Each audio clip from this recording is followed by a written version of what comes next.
You know that saying, revenge is a dish best served cold? Yeah. I plated mine up like a 5-star chef. For 2 years, my name was mud in a town I'd given everything to. Rumors, accusations, the whole 9 yards. Parents whispering behind my back. Kids I'd coached since they were barely teenagers crossing the street to avoid me. My reputation? Torched. But here's the thing about fires, they clear the deadwood. Let me tell you how I took back my life from the coach who tried to ruin me, how I turned the tables so hard that he can't show his face in this town without people spitting in his latte. This is a long one, but buckle up. It's worth it. I'm David Monroe. I was the head football coach at Mill Creek High for 15 years. Small town, big Friday night lights energy. You know the type. I wasn't just the coach, I was coach. The guy everyone knew. I took the team from a 2-8 record to district champs 3 years running. But more than that, I was the guy who made sure the boys hit the books, stayed out of trouble, and turned into men you'd be proud to call your own. Or at least, I thought I was. Enter Kyle Brenner. Assistant coach. Early 30s, fresh off a few years coaching junior varsity somewhere in the city. Slick hair, whiter teeth than sense. One of those guys who could charm a rattlesnake and then sell it a gym membership. The school board loved him. He brought new energy or whatever corporate buzzword they were selling. I didn't mind at first. Hell, I figured I'd retire in a few years, let him take the reins. But Kyle wasn't about waiting. He wanted my job, my program, and he wanted it yesterday. I should have seen it coming. The small digs, the comments during practice. Maybe we should try something a little more modern. Hey, coach, you sure the boys can handle that old-school drill? Harmless enough on the surface. But you stack enough of those jabs together and you've built yourself a weapon. Still, I didn't think much of it. I was too focused on the kids. On the season. Until everything fell apart. It started with a text from the principal late on a Sunday night. Need you in my office tomorrow at 8 a.m. Urgent. Now, I've had a few of those texts in my day. Usually about a player screwing up or a parent mad because little Johnny didn't get enough playing time. Comes with the territory. But this wasn't that. I walk into the office Monday morning and there's the principal, head of HR, and Kyle sitting there like butter wouldn't melt in his mouth. They asked me to sit. And then they dropped it.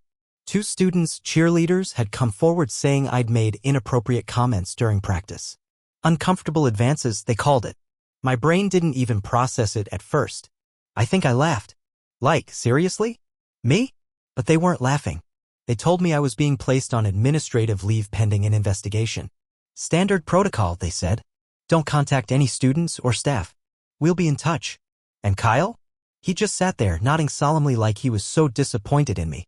That was the moment, the exact moment, I knew this wasn't some misunderstanding. This was a setup. But I had no idea just how far Kyle was willing to take it. You ever have one of those moments where the world feels like it's tilting sideways and you're the only one standing still? That was me, sitting in that office, hearing words like inappropriate, investigation, and leave of absence. I'm not gonna lie, I walked out of there in a fog. Didn't even remember driving home. Sat in my truck for half an hour staring at the dashboard like it had answers. But the real gut punch? It came the next day. See, Mill Creek's got this little online forum, one of those old-school message boards the townies use to talk about potholes and who's selling sweet corn this week. It's where gossip goes to breed. And someone, gee, I wonder who, leaked the accusations. No names, of course, but enough details that anyone with half a brain could piece it together. High school football coach under investigation for misconduct. The comments came in hot and fast. I always thought there was something off about him. My daughter said he was too friendly with the girls. Hope they lock him up. 15 years. 15 damn years of building a reputation gone in a handful of keyboard strokes. I sat there refreshing the thread, watching it grow like a wildfire I couldn't outrun. People I knew, people I'd coached their kids, neighbors I'd waved to at the gas station, all turning on me like I was some monster hiding in plain sight. And Kyle? That snake didn't even have the decency to keep his mouth shut. Word spread he was stepping up to keep the team afloat during this difficult time. He even gave an interview to the local paper about putting the boys first. If I could have punched a headline, I would have. The investigation dragged on for weeks. I lawyered up because when something like this hits, even if you're innocent, you don't go in swinging alone. Depositions, interviews, more of the same questions over and over. But here's the thing about lies, they're hard to keep straight. The girls' stories didn't match. Witnesses came forward saying they never saw me do anything wrong. And the clincher? My lawyer got wind that one of the girls had been bragging about the money she got from someone to tell her story. The lawsuit fizzled. No charges. Case closed. But it didn't matter. The damage was done. I didn't get my job back. The school said they wanted to move in a new direction. Translation? We can't risk the heat you bring. Ka was named head coach officially. Got a raise. Took my seat on the sidelines like he'd earned it. And me? I was the guy everyone crossed the street to avoid. Even after the investigation cleared me, the whispers didn't stop. You know what the internet's great at? Never letting you forget. That forum thread stayed up. Every now and then, someone would bump it. Don't forget what almost happened. Like I was a car wreck they couldn't stop rubbernecking. I stopped going to games. Stopped going out, period. My wife left about 6 months in. Said she couldn't handle the way people looked at her. Couldn't blame her. I barely recognized myself either. I got by doing odd jobs. Stocked shelves at the hardware store. Fixed fences. Anything to keep my hands busy. But every time I walked past that high school, saw those Friday night lights, it burned. But here's where it gets good. Because fire doesn't just destroy. It forges. You ever sit with something so long that it stops feeling like pain and starts feeling like fuel? That was me. Months turned into a year, and the anger I carried wasn't hot anymore. It was cold, sharp. Like ice in the bloodstream. I kept my head down. Did my work. Nodded politely when someone offered those awkward half-smiles, the ones that say, I know who you are, but I'm not sure if I should talk to you. I got used to it. Sort of. But inside? I wasn't done. Not by a long shot. The first spark came in the form of a text. Out of nowhere. Late one evening while I was half-dozing on the couch, a beer sweating in my hand. Coach, I know what they said. I know it wasn't true. It was from Marcus, one of my old linebackers. Kid had a heart like a freight train, big, stubborn, loyal. He shouldn't have been texting me. His parents were some of the loudest voices when everything went down. They pulled him off the team, made a big show about it. But there he was, reaching out. I stared at the message for a long time before replying. Appreciate it, Marcus. How you holding up? We went back and forth. Turns out he hadn't played football since they yanked him off the team. Said he didn't trust Coach Brenner. Said a lot of the boys didn't. That conversation sat in my chest for days. Then came another. And another. Quiet texts, late-night calls. Players I'd coached, kids who knew me, reaching out to say they believed me. But they couldn't say it out loud. Couldn't risk the fallout from their parents, from the school. I understood. That's the thing about small towns. Once they put a label on you, peeling it off is like tearing your skin. But something started brewing. I began meeting with a few of the boys in secret. No jerseys. No plays. Just talking. Walking through drills in the park, out past the old baseball field where nobody paid attention. We talked about life more than football. How to handle pressure. How to be men in a world that sometimes kicks you in the teeth. At first, it was just 2 or 3. Then 5. Then 7. It wasn't revenge yet. Not exactly. It was survival. For them and for me. But the real turning point? That came from Claire Mitchell. Claire was the history teacher at Mill Creek High. Mid-40s, sharp as a tack, and with a BS detector that could spot a liar at 50 paces. We weren't close when I worked at the school, but we respected each other. She taught kids to think. I taught them to act. One evening, I got a knock on my apartment door. I opened it to find Claire standing there, arms crossed, no smile. We need to talk. Let me tell you something, when a history teacher says that, you listen. She came in, sat at my kitchen table, looked me dead in the eye. I know you didn't do what they said. Those words hit harder than I expected. I didn't realize how much I needed to hear them. I just nodded, waiting for the catch. She leaned in. I've been doing some digging. Those 2 girls who accused you? One dropped out last semester. The other's flunking out.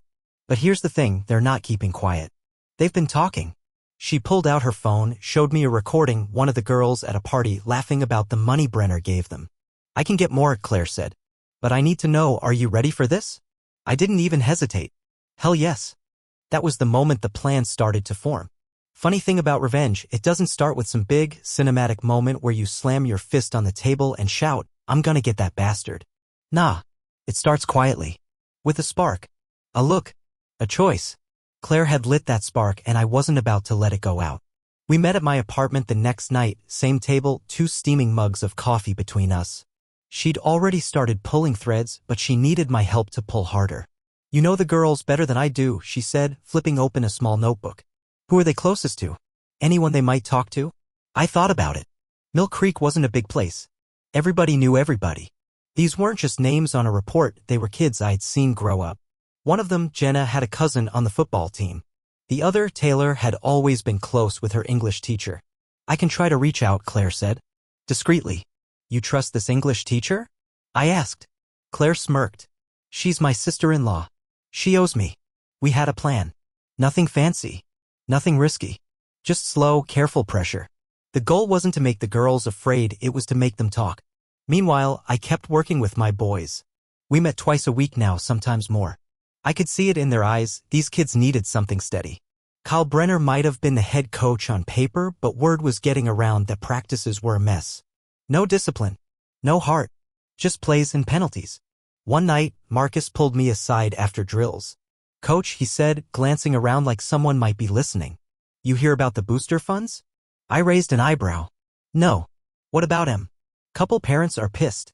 Money went missing. Whole thing's hush-hush, but my mom's on the committee. Says there's a chunk unaccounted for. Brenner, you beautiful idiot, I thought. It wasn't just personal with Kyle, it was greed. He wanted my job, but he also wanted the perks. The booster club pulled in serious cash every year thanks to the team's success. New gear, travel expenses, end-of-season banquets. If Kyle was skimming off the top, that was leverage. I told Claire. Her eyes lit up like she'd just found buried treasure. Let me handle that angle, she said. A week later, Claire called me up. Voice buzzing with energy. I got her. Who? Taylor, the younger one. English teacher talked to her after class. Girl broke down in tears. Said she couldn't sleep at night. She knows what she did. My heart thudded in my chest. She admit to the payoff? Not yet, but close. Claire set up a meeting with Taylor, neutral ground, no pressure. Just a conversation. I'll never forget sitting across from that girl in Claire's living room. She wouldn't meet my eyes at first, but I wasn't there to scare her. I just wanted the truth. Claire did the talking. We know about the money, Taylor. We know Brenner put you up to this. For a long moment, nothing. Then Taylor's lip trembled. Her eyes filled. He said it was just a way to get Coach Monroe out. That it wasn't really wrong. That nobody would get hurt. Her voice cracked. Claire slid a box of tissues across the table. He gave you cash? Taylor nodded. I sat back, forcing myself to breathe. Don't scare her off. Let it happen. How much? Claire asked gently. $2,000. It felt like my heart stopped. $2,000 to wreck a man's life. Taylor pulled out her phone, hands shaking, and showed us the texts, messages from an unlisted number, but the style? All Kyle? Smooth. Manipulative. Keep this between us. You're helping the team. We had one girl's confession. One thread yanked loose. It wasn't enough yet. Not legally. But it was the beginning. And Brenner? He had no idea the walls were closing in. By the time Claire and I wrapped up that meeting with Taylor, I was running on adrenaline and caffeine. For the first time in over a year, the ground didn't feel like it was crumbling beneath my feet. It felt solid. We had something. Not everything, but something. But here's the thing about getting burned as bad as I had, you don't rush. You take your time. You plan. That's when Claire dropped the next bit of gold in my lap. So, I dug into the booster club's financials, she said one night, sipping tea like it wasn't a hand grenade she was about to toss into the room. You, what? I leaned back, eyeing her. How? Claire smiled like the cat who caught the canary. Maggie, head of the booster club, is my neighbor. We trade rhubarb pies every summer. Turns out Maggie's been suspicious about the books too. Kyle's been stonewalling the committee, saying everything's accounted for, but the numbers aren't adding up. I stared at her, a grin starting to pull at the corner of my mouth. You're telling me Kyle Brenner's a thief and a moron? Claire shrugged. Seems like. God, that felt good. A week later, I was sitting across from Maggie in her kitchen. She had stacks of printouts, spreadsheets highlighted in angry neon colors, and an expression like she was ready to march down to the school and wring Kyle's neck herself. $15,000, she said, jabbing a finger at one of the sheets. Gone. Supposed to be for new helmets, new pads, travel expenses. Kyle says it's in process. But the accounts say otherwise. $15,000. That wasn't pocket change. That was intent. He covering his tracks? I asked, scanning the documents. Not well, Maggie huffed. He's either sloppy, cocky, or both. Probably both. Claire leaned in. You mind if we take some copies? Maggie nodded, eyes glinting. I want him gone. That was the thing about small towns. Once the right people turned against you, the dominoes didn't just fall, they stampeded. With Taylor's confession on record, Claire had asked if she could record it once the girl was comfortable. And the booster club financials in hand, We were starting to build something real. But I wasn't ready to make a move just yet. No, this had to land like a sledgehammer. I wanted Kyle to feel it, deep. So I kept coaching my boys. We met at the park, late evenings, no lights, no crowds.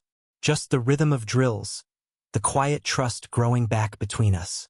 It wasn't about football anymore, it was about reclaiming something bigger. One night, after practice, Marcus stuck around. He kicked at the grass, looking nervous. "Coach, my mom's talking about pulling me out of Mill Creek. Says the team's toxic now. Says Brenner's lost control." I nodded. "She's right." He looked up, surprised. "So why you still here?" I smiled. "Because Kyle Brenner's about to learn what happens when you try to bury a man alive." Marcus blinked, then grinned. That's when the final piece fell into place. Jenna, the other girl, the one who'd dropped out, got wind that Taylor had talked. Guilt's a funny thing. It eats at you in different ways. She showed up at Claire's door one afternoon, unannounced. "I need to fix this," she said, eyes rimmed red. By the end of that conversation, we had 2 confessions. Kyle Brenner was done. He just didn't know it yet. If you've ever carried a grudge long enough, there's this moment where it stops being about rage and starts being about precision. Like sharpening a blade. You don't swing wildly. You wait. You choose your spot. And Kyle Brenner? Oh, his spot was coming. After we got Jenna's confession, Claire and I sat at my kitchen table. Same spot where this whole plan had taken root, and we laid it all out like a war map. 2 confessions.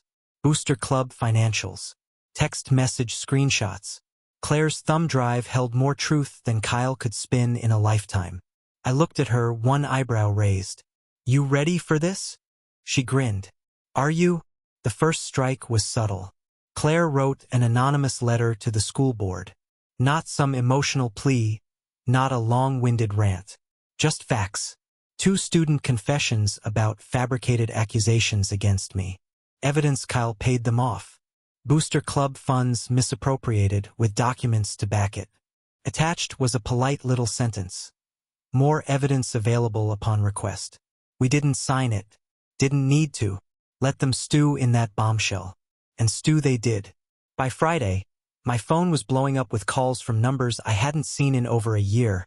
School board members. Former colleagues. Parents. I ignored every one of them. Let them sweat. Claire, though? She played it cool. Attended a school board meeting as just another concerned citizen. Watched as the topic of the Booster Club finances hit the agenda. From what she told me, it was beautiful. Kyle sat there, cool as ever, in his blazer and that smug, punchable face of his, until Maggie, bless her rhubarb pie-loving heart, stood up and laid into him. "We need a full audit of the football program's funds. $15,000 is missing." Gasps. Stares. Kyle fumbled for excuses, but the seed was planted. The second strike? That was mine. I sent the confessions. Full unedited recordings. Straight to the local newspaper editor, the same guy who'd gleefully plastered my face on his website under local coach under investigation for misconduct. I didn't even bother with an introduction. Just the subject line. "Maybe run this story too." He didn't respond. But 2 days later, there it was on the front page. Mill Creek coach accused of fabricating misconduct allegations. Booster Club funds missing.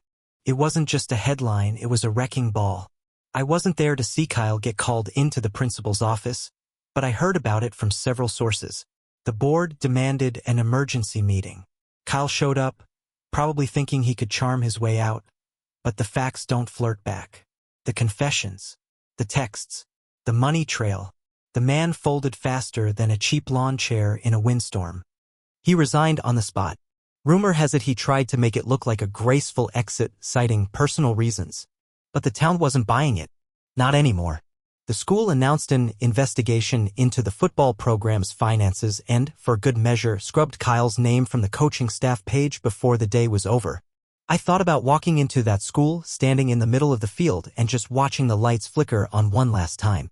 But I didn't need that. I'd already won. Kyle Brenner, the man who torched my life, couldn't coach a peewee team now if he tried. His name was mud. His career? Over. And Mill Creek? They were left holding the pieces. But I wasn't done yet. Because revenge isn't just about destroying the other guy, it's about building something better in the rubble. The funny thing about revenge? Once the dust settles, there's this strange, hollow space where all that anger used to be. I'd spent so long carrying it around that when it was gone, when Kyle Brenner's life lay smoldering in the wreckage he'd built, I almost didn't know what to do with myself. Almost. But the thing is, I'd been walking through fire long enough that I wasn't interested in sitting around feeling sorry for anyone, not Kyle, not me. I had something more important to do. Rebuild. On my own terms this time. Word traveled fast in Mill Creek. Once the paper dropped that story about Kyle, the whispers shifted like the wind. Same folks who crossed the street to avoid me were suddenly peeking over their fences, giving me cautious nods, half smiles. A few even worked up the nerve to stop me at the grocery store. You know, Coach, they'd say, glancing around like they were buying contraband. I always had a feeling about Brenner. Sure you did, buddy. Where was that gut instinct 2 years ago when my name was getting dragged through the mud? But I didn't call anyone out. Didn't need to. I just smiled, nodded, and kept moving. Meanwhile, the boys, my boys, kept showing up. Word had spread about our little secret practices out at the old park. Kids I hadn't seen in months started trickling in, one by one. Some had been forced off the team when their parents turned on me, others had stuck with Brenner but felt the rot creeping in. And here's the thing, they didn't come for football. They came because they needed something steady. They needed someone to remind them who they were, who they could be. We didn't have jerseys. Didn't have a schedule. Hell, half the time we didn't even have proper field lines. But we had trust. We had purpose. One evening after drills, Marcus caught up with me, towel draped over his shoulder. Coach, he said, kicking at the dirt. You ever think about starting something official? Like, not Mill Creek. Something for us. I looked at him, really looked at him. Saw the kid I'd coached at 13, wide-eyed and stubborn, now standing there like a man. I don't know, Marcus. You think anyone show up? He grinned. We're already here, aren't we? That hit me right in the chest. So, I made a choice. Not to go back. Not to ask for my old job. I wouldn't set foot in Mill Creek High's locker room again if they paid me. But I would build something new. I talked to a buddy of mine who ran a gym on the outskirts of town, one of those no-frills places where you sweat more than you talk. He had a backfield nobody was using, half overgrown and rough around the edges. You want it, it's yours, he said, shrugging. Could use the traffic. So, I cleaned it up. Roped in a few parents who remembered what I'd done for their kids before the scandal. We poured sweat into that field, cut the grass, lined it proper, set up makeshift lights. And then I put up a sign. Second chances. That was all it said. No fancy logos. No corporate sponsors. Just a name and a message. You'd be surprised how many kids showed up that first night. I'll tell you something I learned the hard way. Small towns love a comeback story, but only after they've had their fill of tearing you down first. For a while, Second Chances was just that, kids and me, running drills under borrowed floodlights, patching up that overgrown field with elbow grease and duct tape. It wasn't fancy, but it was ours. No school colors. No pep rallies. Just work. Respect. Brotherhood. And wouldn't you know it? Word started to spread. At first, it was just the boys who'd always had my back, the ones who knew the truth before the rest of the town caught up. But then their friends started showing up. Kids from rival schools. Kids who'd quit football because it wasn't fun anymore, or because they didn't fit the mold. One evening, I was setting up cones when a truck pulled up to the field. Out stepped Mr. Thompson, father of one of the boosters. Now, if there'd been a Mount Rushmore of people who'd trashed my name 2 years ago, Thompson would have been front and center. He walked over, hands stuffed in his pockets, eyes down. Coach, he started, kicking at the dirt like it might bite him. I owe you an apology. I crossed my arms. Didn't say a word. Let the silence do the work. My son's been coming here the past couple weeks, he continued. Says it feels like football used to feel. Like it should have felt all along. Still, I didn't let him off easy. That right? I said, leaning against the fence. He nodded, swallowing hard. I'm sorry for what I said. What I believed. I let that hang in the air for a minute before clapping him on the shoulder. Good talk, Thompson. Because that's all I needed. No grand gestures. Just acknowledgement. But it didn't stop there. Within a few weeks, more parents started trickling in. Watching from the sidelines at first, arms crossed, guarded. But they saw the difference. Saw the boys working harder than they ever did under Brenner. Saw them smiling, laughing, learning. And soon enough, the school board came knocking. Literally. 2 of them showed up at the field one Saturday morning. Stiff suits, out of place next to the rusted goalposts. Coach Monroe, one of them started offering a hand like we were old friends. We've been watching what you're building here. Impressive work. I stared at that hand for a long second before shaking it. What do you want? The other one cleared his throat. We'd like to discuss the possibility of bringing you back on staff at Mill Creek High. Restore the program. Make things right. I couldn't help it, I laughed. Full belly laugh right there in front of them. You think I'm interested in cleaning up your mess? The first guy shifted uncomfortably. The town would support it. You'd have resources again, a real field. I held up a hand. See that sign over there? I pointed to the weathered Second Chances banner flapping in the wind. This is my program. I don't need your field. I don't need your politics. They exchanged awkward glances. Think about it, one muttered as they turned to leave. I called after them. And I like it right where it is. But here's the best part. A few days later, one of my boys, Trey, a wiry kid with more heart than muscle, came running up after practice, waving a flyer. Coach, they canceled the football season. I raised an eyebrow. Mill Creek? Yeah, they don't have enough players. Nobody wants to play for them after what happened with Brenner. I let that settle in. The program I'd built for 15 years, burned to the ground when they turned on me, was now hollowed out, empty. Poetic. But I wasn't about revenge anymore. I was about rebirth. After Mill Creek High canceled their football season, the town felt different.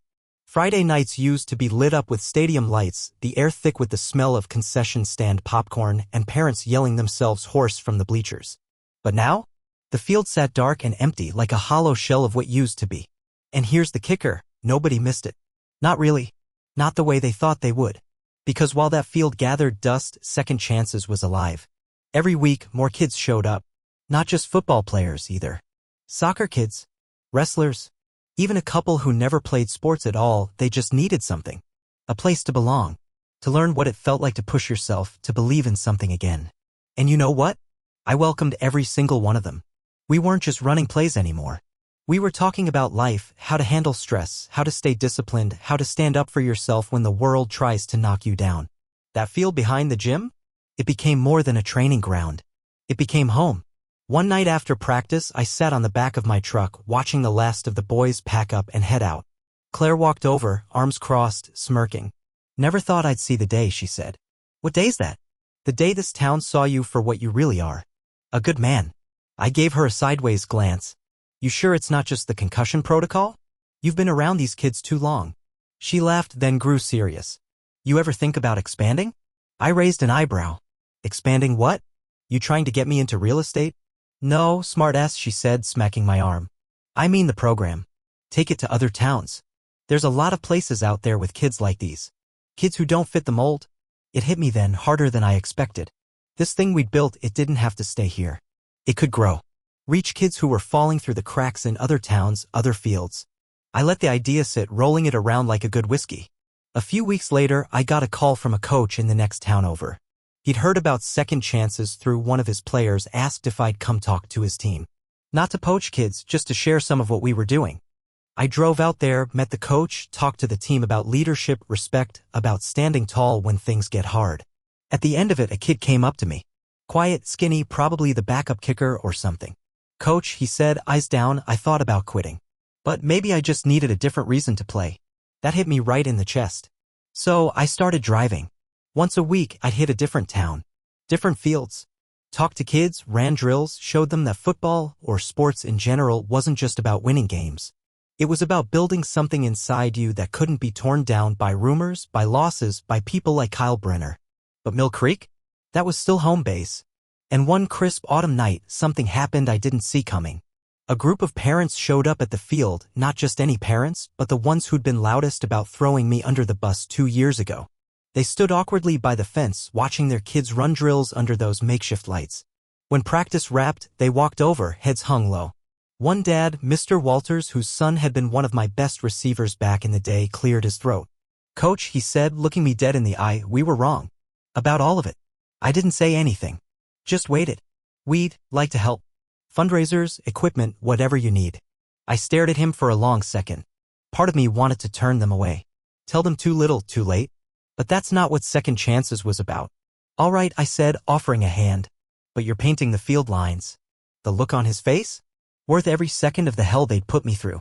There's something about a fall evening in a small town, the kind where the air smells like wood smoke and you can hear the crunch of leaves under your boots.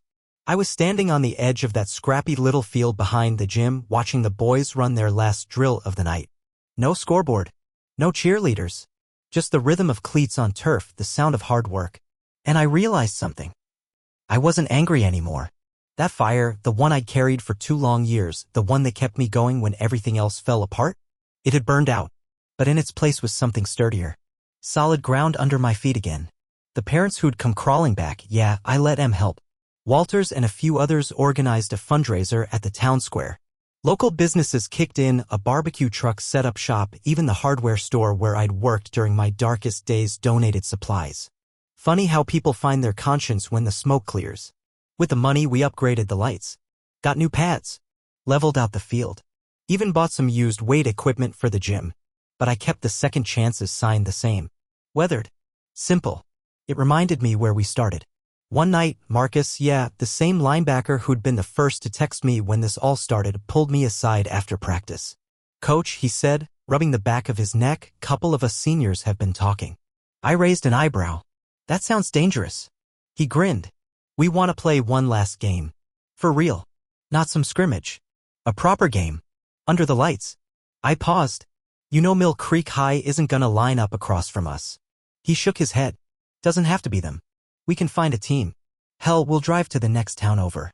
There was something in his eyes, a hope, pride, something I hadn't seen in a long time. So I made a few calls. Got in touch with that coach I'd visited a few towns over. He didn't hesitate. Said he'd bring his boys down for a friendly. No banners. No trophies. Just football. Game night felt like stepping back into a life I'd left behind. The stands weren't packed, but they were full. Parents, neighbors, even some of the school board who thought they could slink in unnoticed. Claire was there, front and center, arms crossed and grinning like she owned the place. When the lights flicked on, I felt that familiar hum in my chest. But this time it wasn't about proving anything. It wasn't about revenge. It was about closure.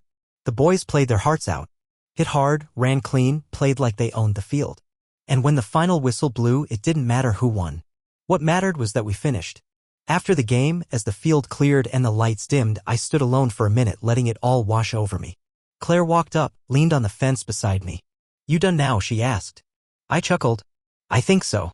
I'd reclaimed my name. My purpose. And in the process, I'd built something better than I ever had at Mill Creek High.